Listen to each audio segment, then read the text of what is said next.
Hello, all my dear students. Today we are going to start with the chapter 2, that is checking, vouching and audit report under TY Auditing and Taxation subject. The topic we are going to cover is test checking, vouchers and vouching. So let us understand this in detail.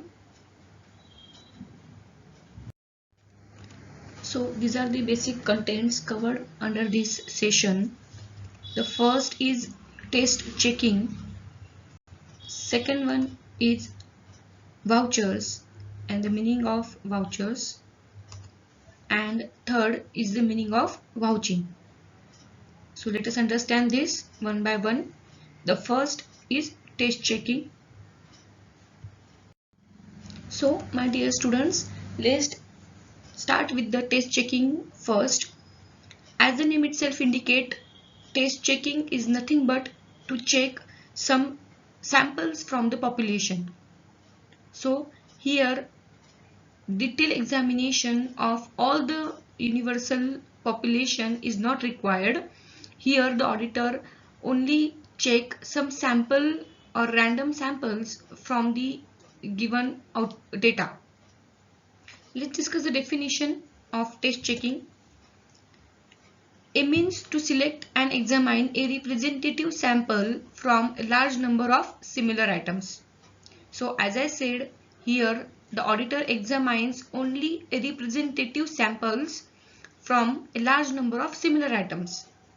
Let's take an example. If there are n number of vouchers of various transactions in the organization and there are various cash memos in the organization, in this case the auditor select only some samples for his examination on randomly basis, which will be his representative samples from such similar number of items. What is mean by it? When internal check system of the organization is satisfactory and accounting systems are effective, then the auditor should not check each and every transaction.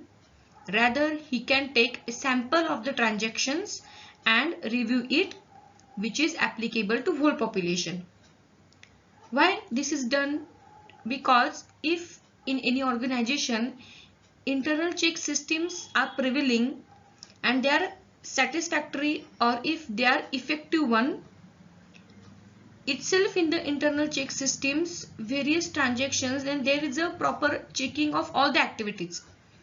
So the auditor need not to check each and every transaction again, because it is already checked under internal check system inherent in the organization. Hence the auditor takes only sample of transactions. He just examines that samples and review such samples which is similar to the other similar items and which is also applicable to whole population. Whole population means what? For other items, like for other vouchers, other memos. So test checking enables the auditor to save his time, to save his energy, and also to complete his audit process as early as possible. So before starting the application of test checking system in the organization, there are some safeguards to be considered before such application. Which are these safeguards? First is representative. What it means? Means while selecting some transactions from the population for test checking, the transactions from all the books and of all the clerks who has made such transactions should be included in the sample. That means the representative selected should be of such kind which represent all the items. So the auditor should collect such documents which have the representativeness of all the sample units. For example, if there are 4 departments which are working in the organization, so the auditor should collect the evidences from each and every department, and not only from one department, so that he can conduct his audit work efficiently by checking all the departmental records. This is what about representative. Second is random. Random means what? While selecting the sample, the auditor should apply random sampling technique. Means he should not be biased while selecting any sample. That means he should select the samples in such a way that it should not be biased from his point, or it should not be biased from others' point. If we have placed 10 documents in front of the auditor, the random sampling denotes he can select any one of the document from the providing 10 documents. This is called about the random sample. Then third important thing is complete examination. There are some transactions like opening and closing entries, depreciation entries, as well as non-recurring or exceptional transactions are there, which should be checked in depth because they have major influences on the accounting records and accounting position of the organization, which needed complete examination of such transactions. And hence only the test check may not give correct result even though we are applying test checking method, but there are certain transactions which required complete examination from the point of view of auditing. Then next is complete coverage. What is this? The selection of transaction should be made in such a way that over a span of 4 to 5 years of all the transactions come under the review of auditor. He should not check only items for a shorter period, like for only transactions of 1 week, only transactions of 1 month or 15 days. Rather, he should cover the transactions ranging from 4 to 5 years so that he can check all the records properly, and he can review it properly, and he can give opinion in a right way. This is called about complete coverage. Then next is study and processing. After selection of any random samples from the population or from the records, the selected transactions should be studied in detail from the beginning till the end. Means he should not done the checking like just taken any sample and leaving it in middle. That means what? He should start with the beginning and he should check all the document which have taken for checking till the end of it. Then next is extent of test checking. So the use and extent of test checking is dependent on the system of internal check.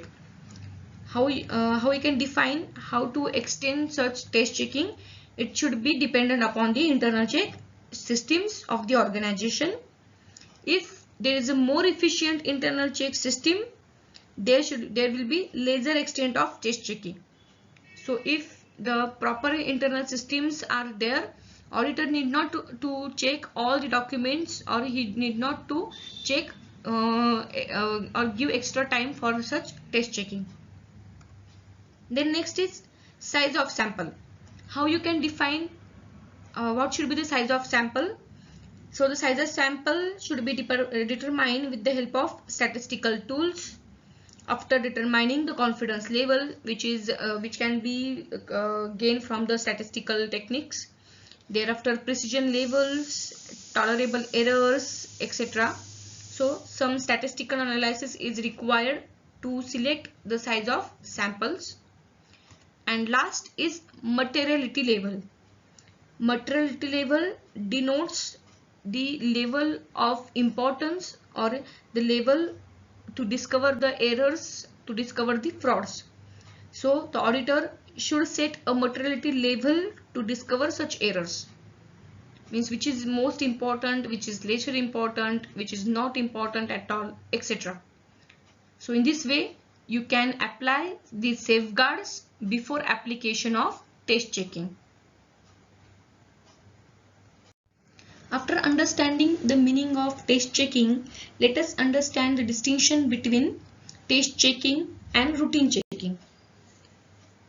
What is the difference, or as the name itself indicate, test checking means checking of only few transactions, and routine checking must be checking daily or regularly of each and every transaction. So let us understand this. First point says test checking involves the examination of few transactions selected by auditor. So there are only checking of some transactions or few transactions. Under routine checking involves checking of books and records on a regular basis or on daily basis. Then second point says the main object is to form an opinion on the basis of conclusions drawn by the examination of few selected transactions. So whatever transactions you will check, which are might be very few selected transactions, your opinion will be based on such transactions, or so the conclusion drawn from examining such transactions only. But in case of routine checking, the main object is to ensure arithmetical accuracy of the entries in the books and ledgers and posting to the correct ledger accounts. Because as it is a routine checking, it is a routine work, so there is always a checking of arithmetical accuracy of the entries in the books and posting of entries in the ledger accounts, which is in case in a routine nature.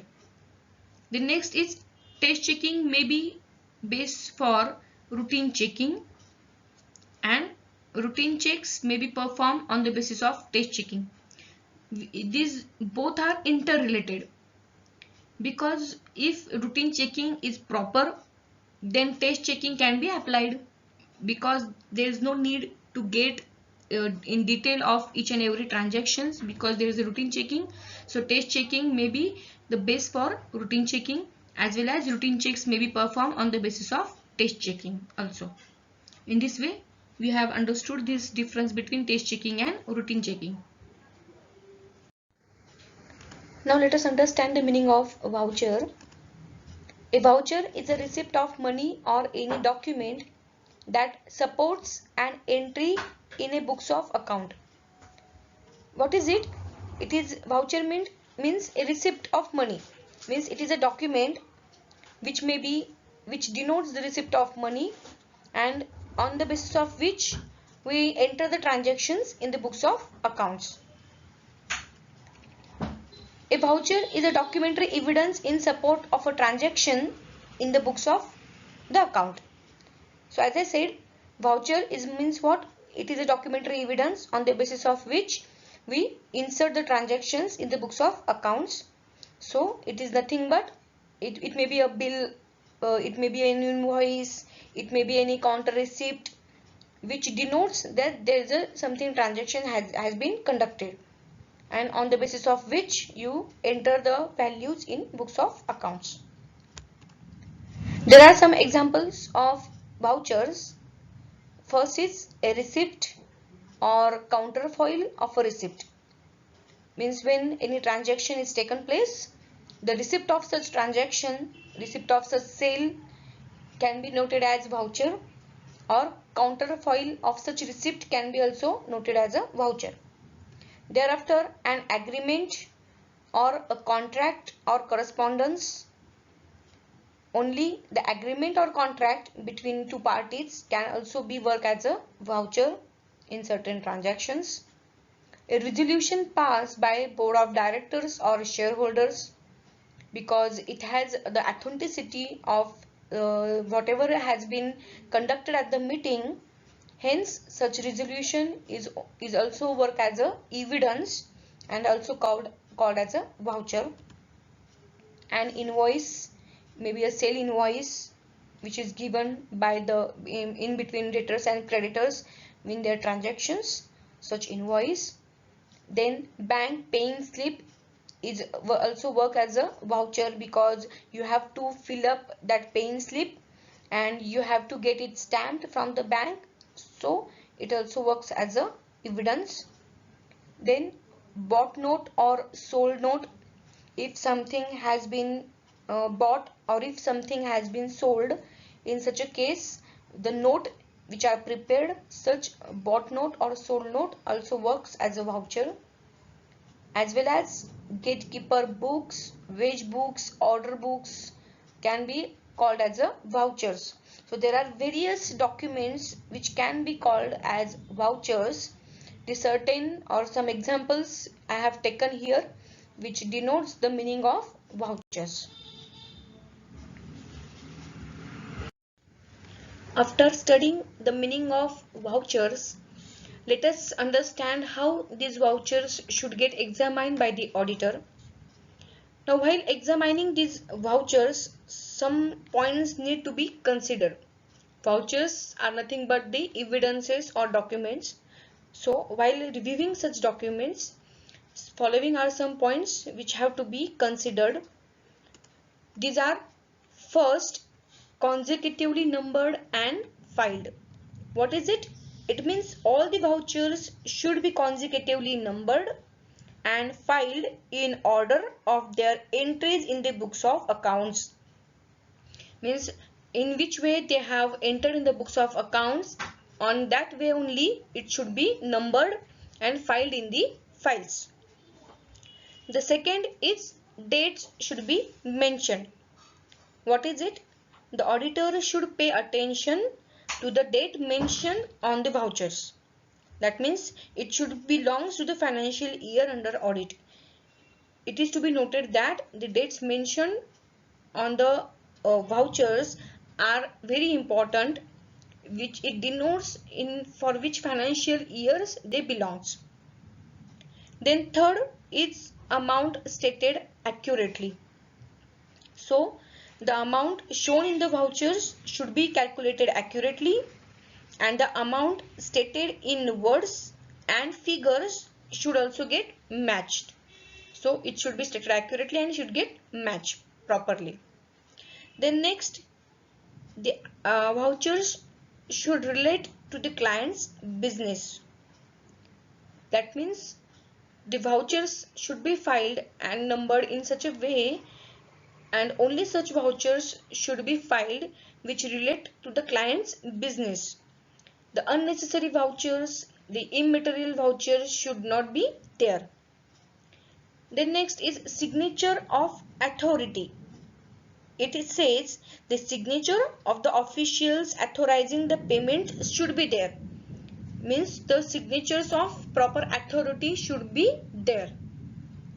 Okay.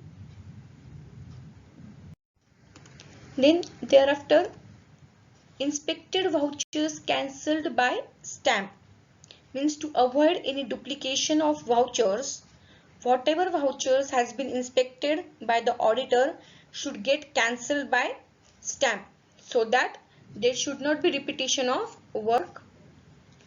Then next is special attention to vouchers in personal name. There are certain vouchers in personal name of the partners, directors, managers or secretary, and there are certain vouchers also which are not related with the business.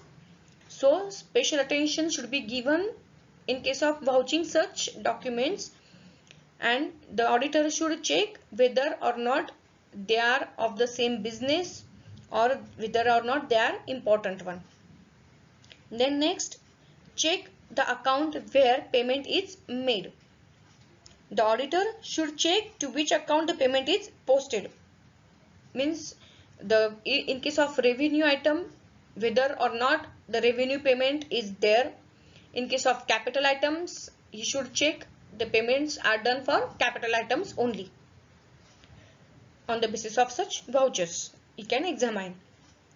Then next, duplicate voucher should be properly examined. In case of duplicate vouchers, if original vouchers are omitted or misplaced, and if they are missing, the duplicate vouchers are there, so the auditor should properly examine such documents to avoid the fraud, because frauds can be there, are chances of happening of frauds in such case of duplicate vouchers. Thereafter, not take help of client staff. This is very important. While doing his audit work, the auditor should not take help of the client staff while checking, because there can be the chances of manipulation, misrepresentation of information by the client staff. So he should consider all these points while checking the vouchers. After understanding the meaning of vouchers, let us understand the types of vouchers. So there are mainly two types of vouchers, that is primary and secondary or collateral. Let us understand this type. So the first type is primary. The primary vouchers are those which are in original nature. So it is the original evidence like cash memos, rent receipts, agreement with vendors, wage sheets, etc.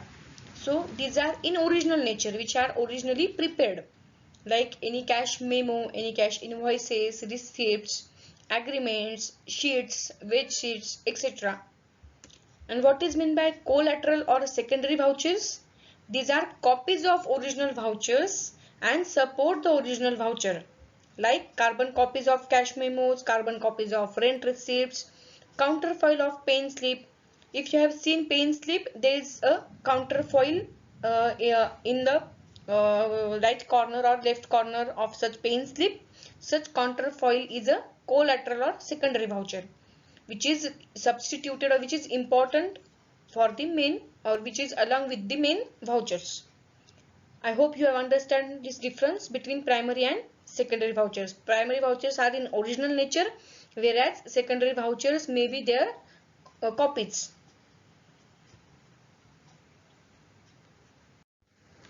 So thank you very much all my dear students. I hope you have understood the difference of vouchers and test checking, routine checking.